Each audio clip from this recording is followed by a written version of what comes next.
So we had a pretty historic week in the NBA this week, if you really think about it. Had Russell Westbrook go for his 23,000 points. Yeah, still follow that up a couple days later with 20,000 points. And today, Sunday, March 13th, we had LeBron join the 30-10-10 club, or the 10-10. Or the 10-10, because nobody else is even at that. That's why I said 30. And KD got in 25,000. Oh, yeah, right. So. KD got 25,000. So this was all in all, and like especially with this being 75th year of the NBA, this was all in all a pretty historic week. I'm getting to just how good of a week it was, just just from some single solo performances, but just looking at how historic some of those numbers are for these players. For it to happen in kind of the same week. And Westbrook also moved into 11th place on the all-time assist list today as well. But just to put that in perspective, how historic of a week is that if you really think about it? Yeah, it's been a big week for the NBA, and it's capped off with LeBron doing something that we've really never seen before, with 10,000 points, 10,000 rebounds, 10,000 assists. And I mean, it just kind of shows it makes sense for him, for LeBron, because I know Westbrook has become Mr. Triple-Double over the last few years. He's the one that was the first to average a triple-double since Oscar Robertson. He's the one that passed Oscar Robertson for the most in a career. But I think it's fitting for LeBron to be that, because LeBron was the first person that a lot of analysts thought, yeah, he could be the one to do it or whatever. But that's how he's pretty much always played the game. Is obviously being able to attack and score, being able to pass and getting rebounds also. So it's fitting LeBron is the first person to do 10-10-10, and then just with the other people, it just shows that the era that we still have a lot of great players are still reaching certain points. Like I said, for Steph to hit 20, I didn't even realize that he was there. Not surprising that he was there, but I just didn't realize it. I saw that Westbrook moved right to 11. We actually forgot James just passed Reggie Miller. Yeah, James just passed Reggie Miller for third. So you see people knocking down major accolades. Westbrook will be top 10 in assists in the next season or so, maybe, right? I don't know the numbers, but I'm pretty sure it's in the next season. So it's cool to see the just the new names move up those lists, and they move some names that we watched, a few names that we didn't watch, or whatever. But I definitely like that LeBron hit the 10-10-10, and then James. I think James. In a kind of a ranking, I guess, since we rank stuff, LeBron's I would put at the top, then James passing Reggie Miller to go for third, then I would go KD 25,000, even though he said he should already be at 30, which I kind of agree with, and then Steph's 20,000, and then Westbrook going to 11. All right. And with that being said, I'm John W. Fresh X. It's the Hoopers Hours on Nothing But That Radio presents to you by Dash Radio. Like I say, historic week. Just a big week in the NBA basketball in general, especially think about some of the games. Had a KD 50-piece on Sunday against the Knicks in a victory. Had a Kyrie 50-piece against the Bobcats in the win. We had LeBron 2 50-pieces in the week, both in the win. Somebody else scored 50, I think. We had a couple. Jason Tatum scored 50. I don't know if we talked about that since that's happened, but he scored 50 against the Nets, 54. Right. Some 40-point games in there. Yeah, it's been since the All-Star break. If you notice, I said it even like coming in last week. It's been a lot of people that's been really putting up some numbers. Jordan Clarkson had a career high 45. Right, that's what Gary Trent had 40. 3. So like a lot of players have been putting together, trying to end the season strong. Yeah, Josh Hart had a career high 44. A lot of players trying to end the season strong. So I like to see the numbers that they doing right now. Do you think a lot of that is a product of how they set up the schedule in the beginning of the season? I don't think people notice. There is only, it's not like the season is cut in half anymore. It's like after the All-Star break, it's 25 games. Yeah, 25 to 30 games. A lot of them back-to-backs are in the first half of the season, so at the end of the year, you get more rest. Do you think that's... And there's even some makeup games from the COVID cancellations. Right. There's a couple of those out there. So do you think that's a product of the season being not necessarily lax because it's tensing up for playoffs, but the schedule being a little more spaced out. Like there's not as many games on TV, just not as many games on in general right now at this time because it's the end of the season and we're kind of closing in on games. Yeah, I would say honestly, the way I look at it, if anything, I look at it as the All-Star break really kind of being that reset, even though it's not the middle, but it kind of really leaves you fresher for the playoffs. And I think about it, if it was any time I would want a break, I wouldn't necessarily want it in the middle. Maybe I would want it when we're more than halfway through. So then I get a week off, and now I'm fresh as we trying to turn up to go towards the playoffs or whatever. So I think I definitely think we've seen that this year because there's been a lot of good basketball played since the All-Star break. No, for sure. Like I say, I think the Josh Hart 40-point game is probably the most surprising to me because I see Josh Hart. He is this great defender. I always said if his 3-pointer ever falls, he'd be really valuable on the championship. He been getting buckets out there. He dang little now. No, but he went out he has been playing exceptionally well since he's been out in Portland. And I think even before the 40-point game, I think he had like 35 a couple games before that or the game before that. Do you see Josh Hart as a big part of this point? I don't know if Portland's going to be looking to move Josh Hart, but do you think Josh Hart could be a big part of this Portland team? Yeah, because Josh Hart is a good basketball player, so Portland is clearly just trying to do like a quick reset because obviously you have Dame, so in having Dame, you have a player that's top 3 at his position in the league. Really probably still top 2. I know some players are having good years this year, and Dame was hurt, but I got to see a healthy Dame before I just really put people over him if I'm really rating these players or whatever. But when you got a player that's top 3, even top 5 at his position, that's a start there. And then, depending on what they do with Nurk, whether they bring him back or flip him for more assets because Nurk is a really good center. He just has some health issues, but you can get some stuff back for Nurk. They'll probably end up with a solid draft pick this year. I don't know their draft status, so I'm pretty sure they have their own draft pick. But you just try to reset some things real quick. But I've always said that I feel like Josh Hart is a player that could contribute to an all-star team. I don't think he's a player that's necessarily going to score average 20 a game for you. But it's good to see that he's getting this opportunity now to expand his offensive game because when you do have them opportunities to have those nights, it would be nice to have a 25-point game from Josh Hart or whatever. Right. So if I'm Portland, I would be trying to keep him or whatever and at least use him to build as they try to make it back to the Western Conference Finals. No, yeah, for sure. And Josh Hart is one of those players, like I said, he's a good defender. He's a good rebounder for his position. He's a good, he defends not necessarily centers, but bigger wing player as well in the post. He moves his feet well. Like if he could just find a consistent jump shot, Josh Hart would be valuable for a long time. But I think Josh Hart can help make this Portland team great because I don't think they've ever had a defender on the wing like Josh Hart. They've had. They try to even get in Robert Covington, but right. Yeah. But I think Josh Hart is the best, especially with as young as he is. Like they've got those players a little later in their careers and whatnot. But Josh Hart is definitely a great defender that can help that Portland team. I forgot. He's a winner, man. It's good to have winners. No, that too. Yeah, he was in that Villanova program that was winning. But I forgot another historic milestone that happened this week. Greg Popovich did. Oh dang yeah. Greg Popovich passed Doug Nelson for the most wins all time. And, first and foremost, shout out to Greg Popovich and the legacy that he's leaving behind with the San Antonio Spurs whenever he decided to call it a day. But does this put Pop, if not the best coach of all time for you, does put him in the top 2?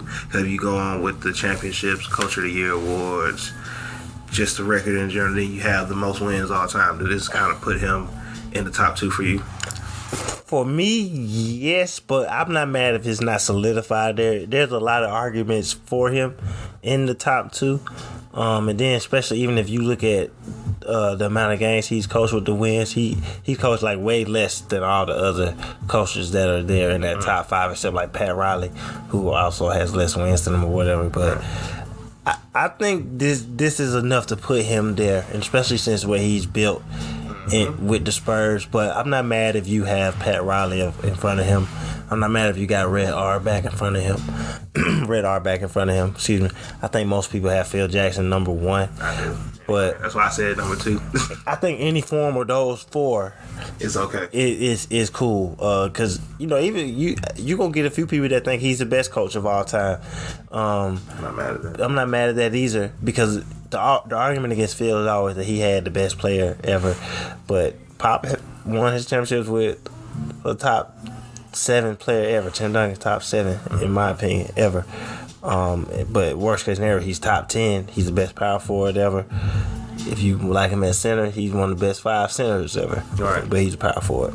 So, but this definitely for sure, definitely for sure solidifies him at the top. I think he was already there anyway. So it was just right for him to get this record.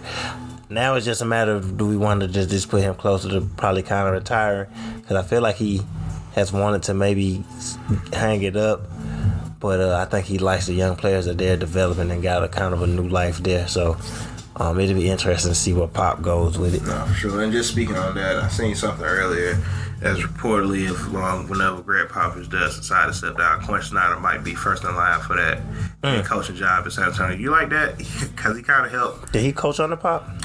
I'm not sure. I think he came from college, actually.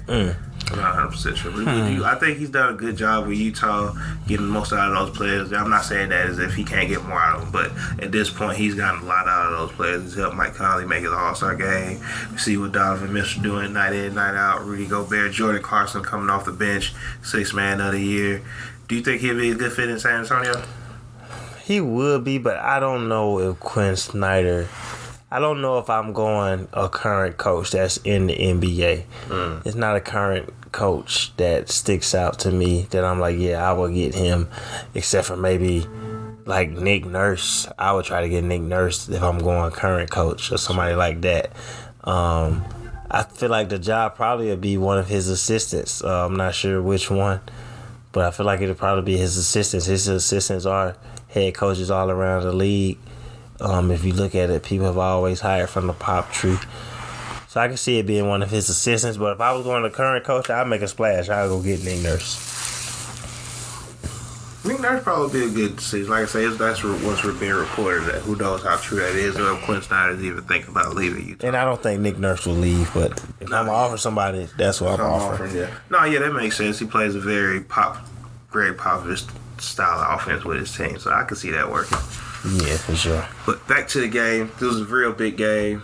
Brooklyn versus Philly. Well, it's supposed to be a big game, but everybody still was tuned in because, of course, everybody was anticipating Ben Simmons' first time in Philly after the trade. Even though he wasn't playing, it's probably the most highly anticipated bench appearance ever in NBA history. Right. But Brooklyn got the win. KD and Kyrie, Steph Curry and all those players put on an absolute show on the offensive side of the ball. Kyrie took the challenge regarding James Harden. Yeah, dunked on him. Kyrie took the challenge of taking on James Harden, making life hard for him in this game. Embiid, who got to the free throw line early and often in the first half, finished the first quarter with 12 free throws, and the first half in general with 18. But the Nets, especially after KD got called for that one foul on Joel Embiid, where he probably could have been argued that it was offensive foul. Joel Embiid kind of, just turns and swings his elbow into KD, not intentionally, but they called a foul on KD. KD and Embiid got to talking back and forth, and that kind of was the end of the game. Do you think, of course, a healthy Brooklyn squad, meaning KD on the court and Kyrie out there, is definitely a contender in the league? But do you think this game kind of jumpstarts Brooklyn from here on out? I mean, it kind of has. They get the win today. They won that game. They won the Charlotte game. Charlotte kind of started it, so they're on a 3-game win streak at the moment. And that was a game where they were kind of, you could tell, that game, I hate to be that guy, but I'm going to go down this road because I do think that, like you've heard all the best players say it, the players that won championships. There's always games throughout the season because it's an 82-game season. It's a long season. You're not going to always have the same intensity every game. I was literally just listening to KD on his podcast talk about this, et cetera, or whatever, about how, you're not going to have the intensity like it's a playoff game every night. So even though you're going to play hard every night, you're going to try and perfect your game every night and execute. Some nights you just don't have it. But it's some games where you just know you got to have it. And I'm not even going off the deep end or whatever and just saying that Philly wasn't ready and stuff like that, but you could tell the difference with KD and Kyrie both have won championships, and just the focus of, one, we might play them in the first round, 2, I don't never get into the gossip side of things, but you do kind of want to send a message to James that you made the wrong decision. Right. And then, like you said, really just kicking it into gear because you've lost so many games that people are kind of writing you off. So you got to kind of make them remember, oh yeah, we was in first place when KD got hurt. And I've heard now, I've been saying that for multiple shows, and now that they won a few games in a row, I've seen some people kind of bring that back up now. Like they were in first place before because it's easy to say or whatever. So I think there was a game where and Philly has a championship coach and Doc has won a championship, but unless I'm mistaken, nobody on the roster has won a championship. Nope. And I think that matters at times. While Brooklyn, you got KD and you got Kyrie with championships, so they just came out. Steve Nash has a championship as the player development, right? And so he was around championship experiences. Patty Mills. Sean Marks comes from San Antonio. Patty Mills has a championship. They have players with championships, so they know when it's like, all right, this is a time we really need to be focused. So I think Charlotte was a jump start for them because they were tied with Charlotte with the 8th, and that's where it started. But Philly is where it's like, all right, we really kick it into gear here because this is a team that we could potentially play. Right. And I know, of course, like I said, coming to the game, this was the highly anticipated return of Ben Simmons. Everybody thought they was going to be booing him all night. And, of course, after the game, Katie and Kyrie both basically recorded us saying, we wanted to come in here and we wanted to just show we had Ben back. And I think they both did that, honestly, especially if you look at the way Kyrie played defense on James Harden all night, making it tough for him all around the court. Could barely get a shot off, stripping the ball from him, and then coming back and providing good offense as well. Yeah, and I think KD missed one shot going into the half. Right. They didn't play in the fourth quarter. No, yeah, there was no need to. And Seth, you could tell Seth took it personal too. As far as like just trying to be ready for that game. Seth finished with 24 points, but he definitely had a couple of them plays, but he waved people off like, nah, this is me. No, I was just finna bring up Seth and the role players because I think even Nick Claxton came in. Yeah, he played and did well. a great job against Embiid. When Embiid wasn't really starting low on the post, and when he was had to pick him up in the mid post and the perimeter. But like I say, Seth had a role in provide not even just like you always like to say, he's not just a 3-point shooter. He's a scorer in general. He can get a shot off from anywhere, make a shot anywhere. Goran Dragic, I think, is the underrated key piece in all of this because he provides an actual point guard coming off the bench, which they had, Kyrie's a point guard, but he's the only real let me fill out the team and get everybody involved, which you need with players like Nick Claxton, Seth Curry, and Patty Mills. Do you think having Goran Dragic on the team, especially as the full-time point guard starting or coming off the bench, helps their playoff chances? Yeah, Goran Dragic has been important for this team, and he no championship, but he's been to the finals. And it's funny because this year people were kind of downplaying the buyout market, like, you think you're gonna get this, and the Gordon has been kind of what they've needed, especially in the games when Kyrie can't play, like today against the Knicks or whatever. But he comes out there, and even when he's maybe not making shots necessarily, just his nature of always being in attack mode, you gotta acknowledge him out there because you can't just leave him. Right. So yeah, Gordon is gonna be important for this team, and they've like it's funny to see them now with this complete roster because I think you can really kind of see how Steve Nash wants to coach. With having, and they're still missing LaMarcus Aldridge, but having been able to use two different bigs. But still be able to play his small lineups because he likes playing Andre Drummond. He likes playing Nick Claxton. But then I like when he went to a lineup. It was Dragic, KD, Patty Mills, Steph Curry. Right, yeah. So he likes to switch it up to a couple of different lineups, whatever. So you can really see Steve Nash trying to come into his own now. Right, and even in some of those lineups when it may be just Seth and Goran Dragic out there with them in it, then you throw James Johnson out there as your one true real interior defender, and he's the only person that's not shooting like necessarily from the 3-point line. But if he's not shooting, but he will. He'll attack. He's not turning down shots. It's just not what his motivation is. If you give him the open lane, he's gonna go in for the dunk. But the one thing that I think he provides the most is he helps move the ball in a positive way. Like, he's not just passing the ball because he doesn't want it. He's passing the ball to get something going, whether it's him doing a handoff screen or just moving the ball to the next open man. I think James Johnson was also one of those underrated signings, in the middle of the season when they kind of needed his players to fill out the roster, and he's sticking with the team right now. He is getting. They brought him back from. He was there last year, right? Because he's been there all year. He wasn't there last year. He wasn't there. They got him in the offseason. Yeah. But he's been, and he kind of fills in for that center spot or that Bruce Brown spot, who Bruce Brown played excellent as well, really attacking off the dribble and taking chances. Even shooting the corner 3-point, which I know you wanted him to shoot, but it's like, Bruce Brown lists us, but it's like, who is he to tell me to shoot more when he should shoot more because he is a guard? Yeah, he definitely been shooting. He's been shooting more. He's been handling the ball more when the opportunities are there, and him touching the ball more and being aggressive has led to him. If you notice, I don't remember when the last time I seen him miss a layup, because you just more into the flow of the game. Right. Oh, sure. Golden State picked up a big win against Milwaukee, a win they kind of needed. They picked up a big win against the Nuggets the game before as well, but they needed these wins because they had been kind of sliding lately. Steph Curry didn't really play his best game. He didn't have to finish the game with like 8 points, I think like 7, 8 assists. But they didn't ask him to do much because Andrew Wiggins, Jordan Poole, and Klay Thompson all scored 20 plus. I think Klay finished somewhere close to 33, 35, his highest since coming back this year. And that also puts Golden State at 7-0 when Klay scores 20 or more points. Jordan Poole has improved his play recently because he had been sliding a bit. They expect Draymond Green back, I think, either Monday or Thursday.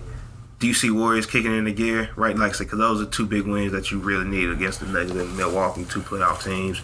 The Nuggets, they might have to see the Nuggets in the first round. But do you think this also helps kickstart Golden State into playoff mode or just get ready to make a run? Right, yeah, and this was a need. Yeah, they should get Draymond back on Monday on the 14th. That was his target date to come back. And I actually see Wiseman playing in the G League, so maybe he actually is going to play this year. But yeah, these were some good wins for them, especially the Milwaukee win, the team that's supposed to, the defending champion, and the team that's surging in the East or whatever. But yeah, once you get Draymond back, Clay is going to have these games.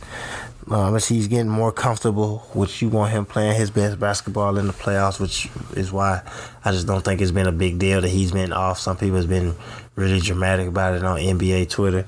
But I'd rather Clay figure it out now, get his bad shots now, find out where he's at now, and then wherever you need to adjust in the playoffs, you do that or whatever.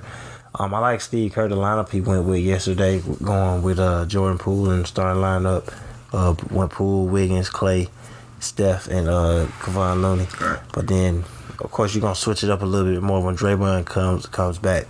But that should help their defense back out and stuff like that. So it's good. It's good for the Warriors. I think they would like to get the 2 seed, but as long as they in the top 3, I don't think they really care. Right, and I think even the most important part, Klay played some really good defense last night on Chris Middleton, especially in the first half. Chris Middleton got off a little bit in the second half, when you're just trying to make a run for his win in the NBA. We got to look good, But Klay played great defense, and I think that's a good sign to come for things to come. And just speaking on Klay struggles, like I think you said before, I don't know if you said it on, on or off the mic, but, Klay's averaging 16 points on 41% from the field and 36 from the 3.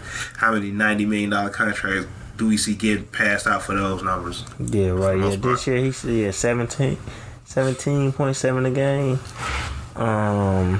It definitely went up after last night a little bit. Yeah, 17 a game, and like you say, he's 37 from 3, 42 from the field. Like, you want him to be figuring it out now. You want everyone to be figuring out their chemistry now. And then when you're in the playoffs, you really lock into what you're doing. You want him getting into shape and all that kind of stuff. So, I never was really worried about Klay at all, because you had to know that the bad games were going to be there. Right. One thing I've seen on NBA Twitter about Klay, just to be the last thing on it, was they've been questioning his shot selection this year. Like I seen somebody say, Klay got to understand it's not him, Steph, and 3 defenders out there.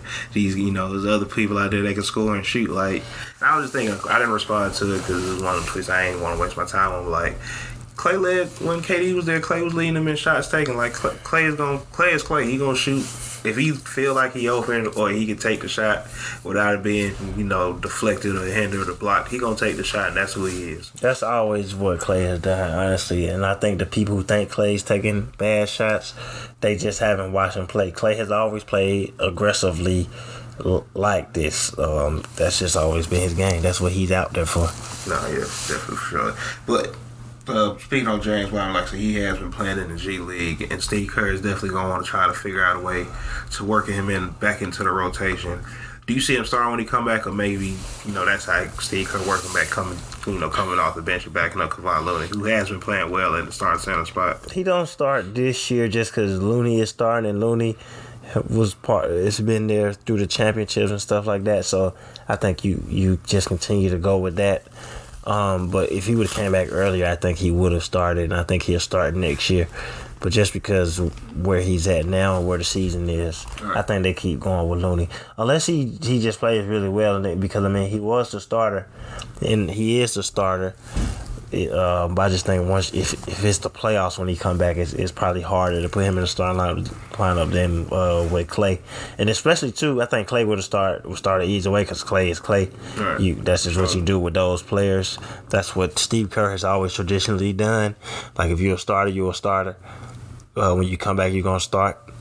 Which kind of probably plays the Wiseman favor or whatever. But I think knowing that Clay, he's back in January, we got months to really get it right.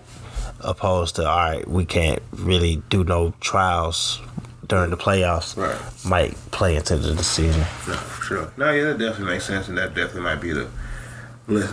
Excuse me. I honestly probably would start him when he came back. If you're a starter, you're a starter. If he's not playing well, I would limit his minutes. But right. Yeah, I probably would start him. Nah. I don't know if you saw this or not, but I gotta speak up. Just want to mention it real quick. We ain't gotta get too deep in detail on it. So of course, since Kyrie's been back, he had that 50-point game last week against Charlotte where he shot, absolutely lights out from the field. Only took 19 shots, and of course everybody's been praising him and give him his proper respect. That Kendrick Perkins said apologized to him. Say how he's a great player, or whatever. But if you're ever on Twitter and you're on NBA Twitter, I think everybody knows about the Twitter page Ball Sack Sports. They just kind of come up with fake quotes. Everybody falls for him at least one time. Everybody, as they call it, you've been sacked. And Kendrick Perkins, yeah, that's what you've been sacked. But Kendrick Perkins on ESPN, while he was apologizing to Kyrie after the Philly game when he took on a challenge guarding James Harden for most of the game, he basically just quoted something. He didn't quote, but he kind of referenced something that they said. Basically, it was about how Kyrie would continuously beat James Harden one-on-one in practice, and one day after he beat him, Kyrie called James Harden washed, and that's what led to James Harden asking for a trade. And basically, he referenced that with how Kyrie played against Philly on Saturday, and I think that's kind of people problem with mainstream media. They don't think they do their research, and when something like that comes out, I'm not finna sit here and just talk down on Kendrick Perkins. He played in the NBA. He knows, he does know his stuff. But when you see stuff like that, it's like, come on, you fell for that.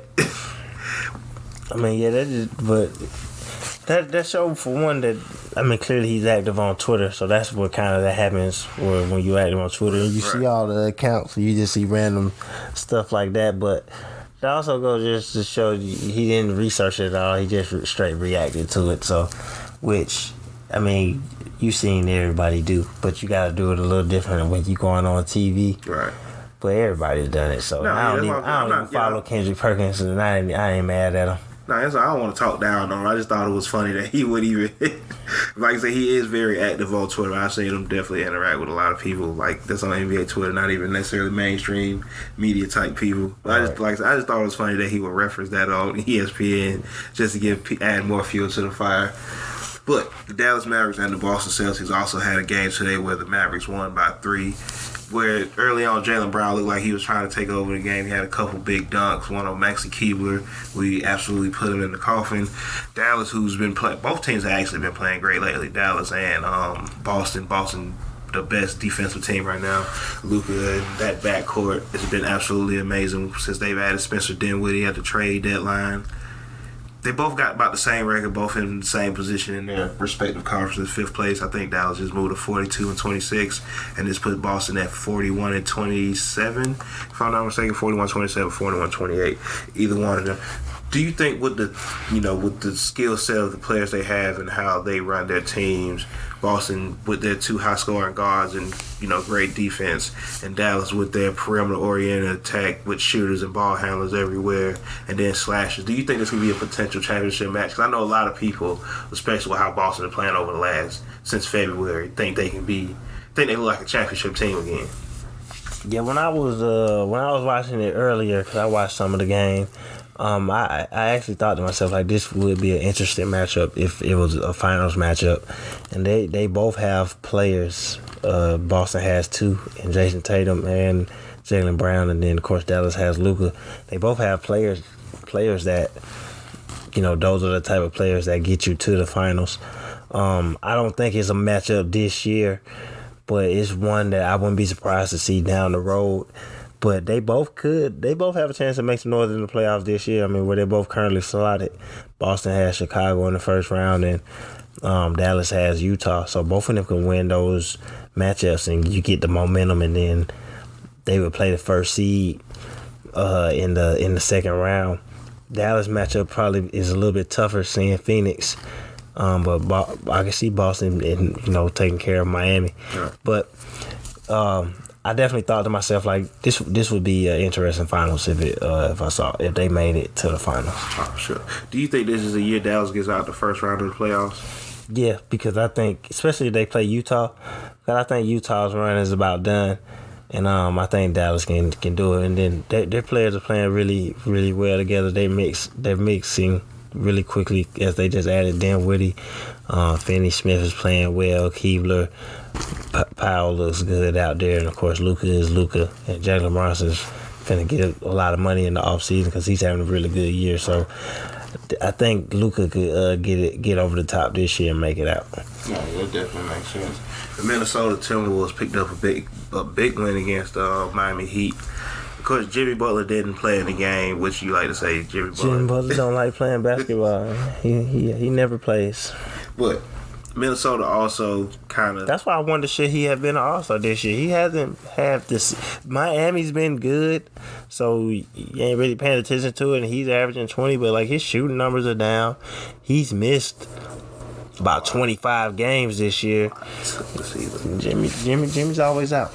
But like I say, Minnesota picked up a big win, and I bring this up for 2 reasons. Because Minnesota is fighting for better playoff position. I think they're a game and a half behind the Denver Nuggets for 6th place, right? For sixth place. Yeah, for 6th place, and I know they would like to get it there instead of having to play in the play-in, which I think they could win their play-in game easily because I think Minnesota's going to be a tough out in the playoffs. But also, since Jimmy Butler was traded from the Minnesota Timberwolves, and since he got into Miami, I think Jimmy Butler has 1 win against Minnesota. Do you kind of find that surprising that Minnesota kind of gets up for the Jimmy Butler games? Not really, but then I wonder how many times has he really played them because he don't play in the game. I think he said he was like 1 for. It was either, I know this for the time way, but he was either 1-7 or 1-11 since he's left Minnesota. Yeah, so it's not it's not surprising. That's like been a playoff game for Minnesota. It's been important for them until the new era of players have gotten in there who they've actually. Pushing for the playoffs. I saw somebody say that D'Angelo Russell, I don't know if I saw this on Instagram or Twitter, it was somewhere on social media, but it said D'Angelo Russell, it was on Instagram because it was a video of him working out, said he needs to get more respect as one of the top guards in the league, and D'Angelo Russell does deserve more respect, and he also has to stay consistent with his health, which he's been a little bit better this year. He still missed a few games, but he continues to do what he's doing this year, and I think more people they're definitely him because he's one of those players. He likes to take over in the fourth quarter, and he can have some really big moments. So he'll be important for Minnesota's future. It was weird. Some people talked about them trying to trade him at one point, but I think he fits with them really well because he doesn't have to be the main offensive option. When he's going, just like with anybody, it makes sense to get him the ball, but to have a point guard that's like so calm and collected in the fourth quarter like he is, you don't just get that every day. No, yeah, for sure. The Cleveland Cavaliers, who at one point, in the season when got to as high as third place, even fighting for first place, but since then they've slid down to sixth place. They've had a lot of injuries this year. Karis LeVert is out, who they traded for because Colin Sexton was out. Darius Garland has missed some time. Jared Allen is out. Excuse me. I think really their only healthy player has been Evan Mobley, and like some of the role players, DJ Stevenson, Isaac Okoro, not Dwayne Wade, but Wade, I can't think of his first name right now. Jetty Osman. Do you think injuries are finally catching up to Cleveland? Yeah, for sure. And I've been saying, especially since Brooklyn has been hot, I mean, they got to catch Toronto first, but I mean, Cleveland's not that far off. They're about 3 games ahead of them, 3-4 games ahead of them with, like 19 to go. Mm-hmm. But Darius Garland, it has been, he's trying to keep the ship right and keep them out of the play-in. So I think they already had the momentum to stay there. But the injuries is definitely going to play a part in. They had a legit shot to advance, I think, before a lot of their players started going down, just because of how uniquely their team was built and the defense that they were playing. But the injuries is definitely gonna kill that chance of them, especially right now where they at. They will have the Bucks in the first round. That's probably a sweep right now. Sure, which is funny because I think when fully healthy, I think they match up actually pretty good with the Bucks with all the length they have in the front court with Evan Mobley, Lauri Markkanen, and Jared Allen. Yeah, those are players that you want to guard a team like the Bucks. I would have Mobley on Giannis as his primary defender, and then I mean when he tries to get to the paint, you have Jared Allen back there that you got to defend with also. Right now, for sure. A fun playing matchup that's looking like it might be a possibility right now is the Atlanta Hawks and the Charlotte Hornets. I think we brought this up once before, especially when you have 2 young point guards like Trae Young and LaMelo Ball. Do you think, just with how it's looking right now, if you're looking at all the matchups, like say you got Atlanta versus Charlotte, Toronto versus Brooklyn, Clippers versus Minnesota, and the Lakers versus the New Orleans Pelicans, excuse me. Do you think year 3 of the play-in is going to be another successful as far as how the matchups could play out? Yeah, because if you look at them right now, the play-in has worked out because it worked out in the bubble, obviously, because it was just the intensity of it in the bubble. And then now in the regular season, you're going back-to-back years of having players that you probably didn't think would be in there. I mean, Steph and LeBron being in it last year, the Lakers in it again this year, Brooklyn potentially in it this year.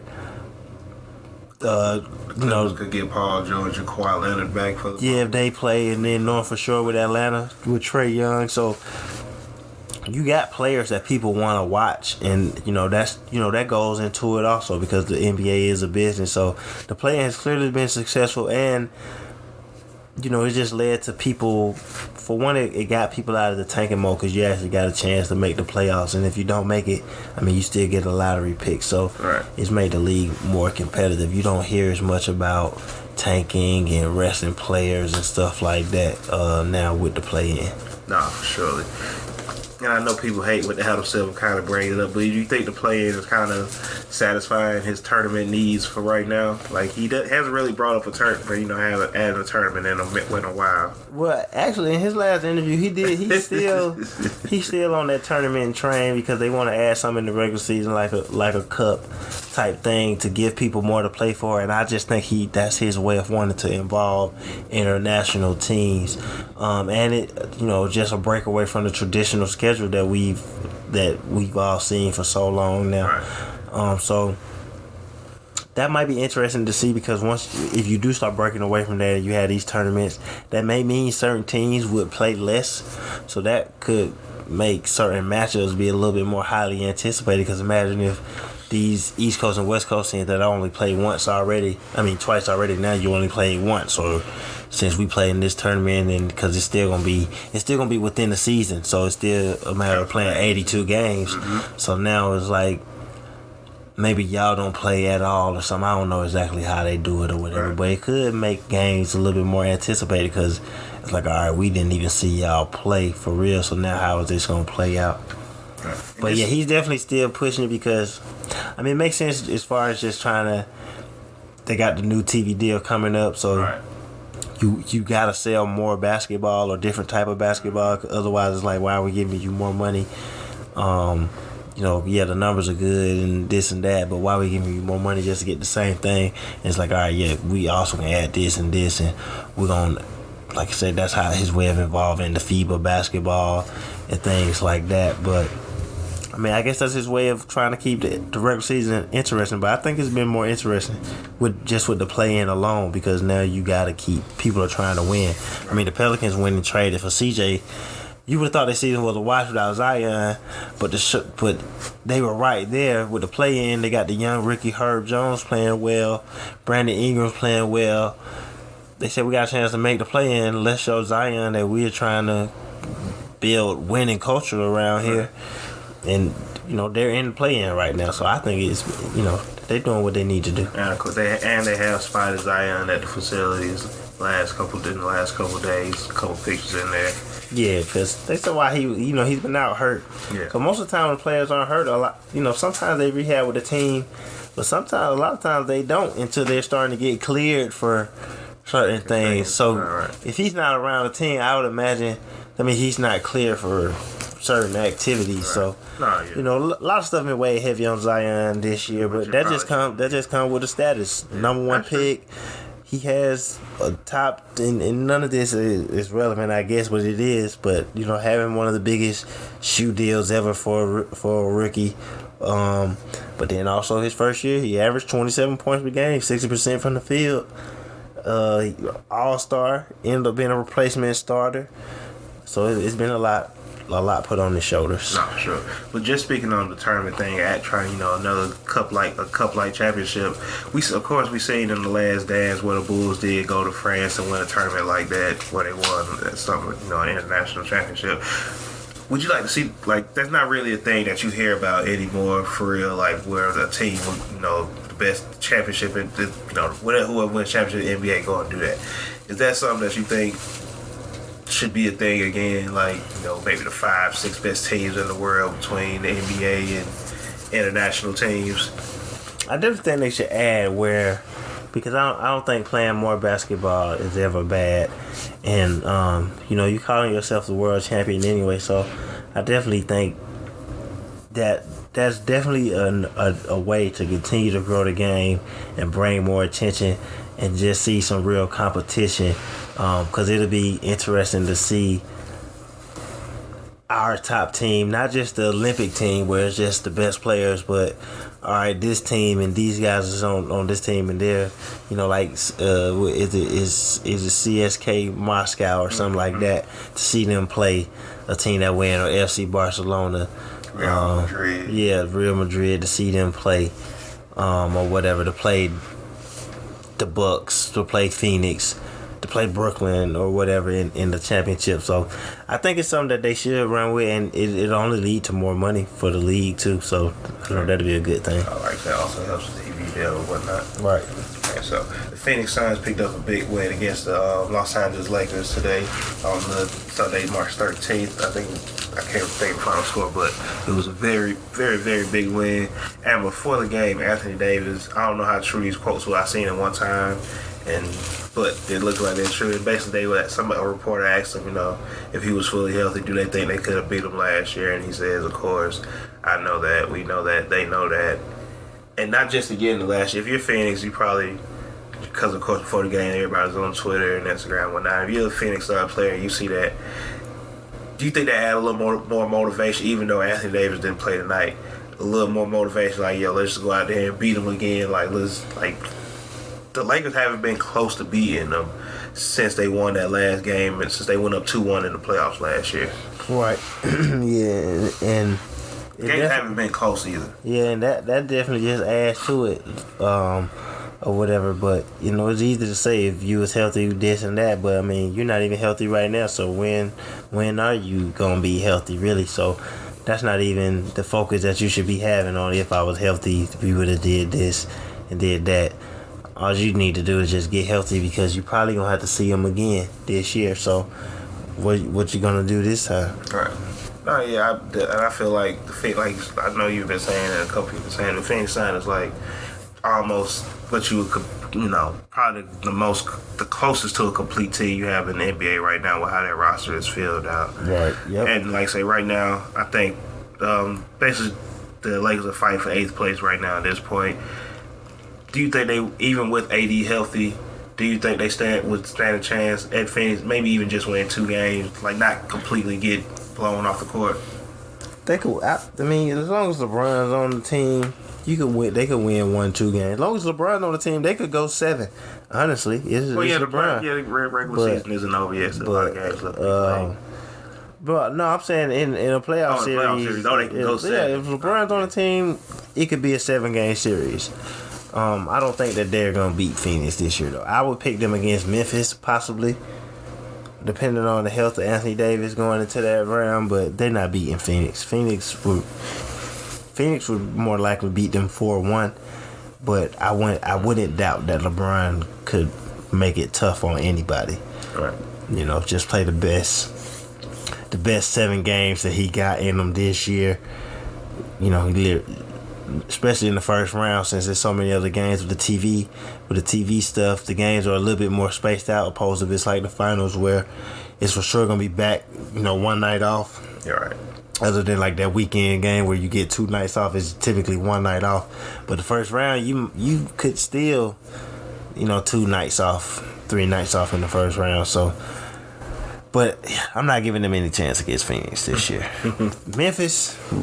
We talking a little something, so that's why they got to get the 7 seed. They get that 8 seed, yeah, it's over with.